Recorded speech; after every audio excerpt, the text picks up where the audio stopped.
Your question is the Bible true? This is the second of two videos in which I'm beginning to answer that question. And in this video, we're thinking about are the documents that we've got now accurate? Is the Bible that you've got accurate? Or given that the original was written hundreds of years ago and that there were copies and then there were copies of copies and then copies of copies of copies and so on, maybe things got changed or things got corrupted. And maybe, therefore, the Bible that we have now is nowhere near the original. Well, I want you to see that actually we've got really good reason, good evidence for thinking that what we've got in the Bible is accurate to the originals that were written. Now, in order to understand this, I want you to use your imaginations.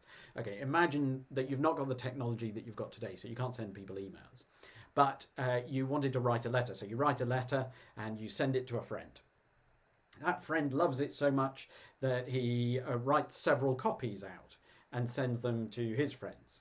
And those friends love them so much they write them out further and send them to their friends. And it goes on and on and on. And so you have loads of copies being written. And as you go down through the years, you've got more and more being written. Well, you end up with a kind of tree, don't you, of different copies being written with different branches going out where as different people send them on to other people. Now, let's say the original was lost or destroyed or something like that, and you want to find out what was in the original. How would you know what was in the original? Well, you'd take as many copies as you could get hold of, and you would compare them with one another.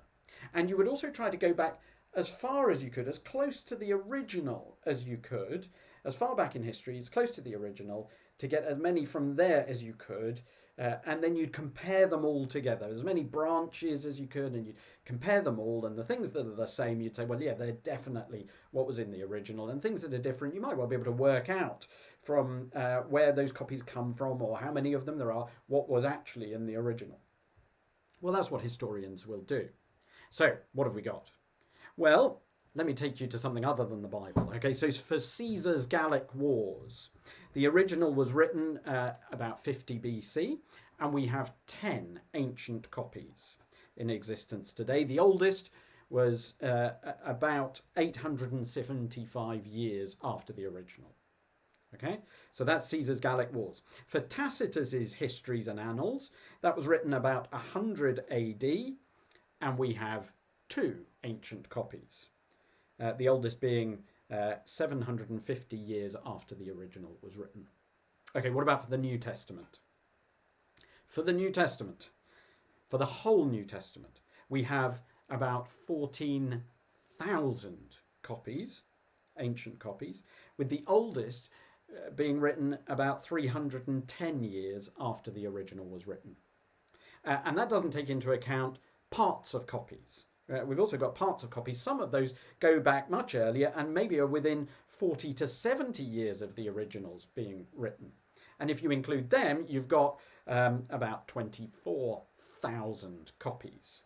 Now, you can see, if you compare that to those other historical documents, for the New Testament, you have got a huge amount of copies. And so, therefore, Bible scholars can do that comparison, can't they? They can take all those copies, they can compare them together to work out what was in the original. And there's a lot that's the same, huge amounts that's the same between the various copies. There are some differences. Now, the vast majority of the differences are very minor, things like spelling mistakes or word orders being changed, which actually don't make a difference to the meaning.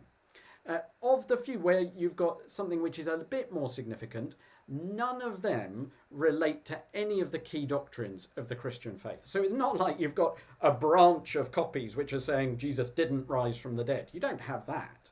No, they would all say that he was risen from the dead. And therefore, you can trust that what we've got is accurate. Now, I'm going to give you a video. There's a fun Speak Live video where they talk a bit more about some of the variations between some of the different copies.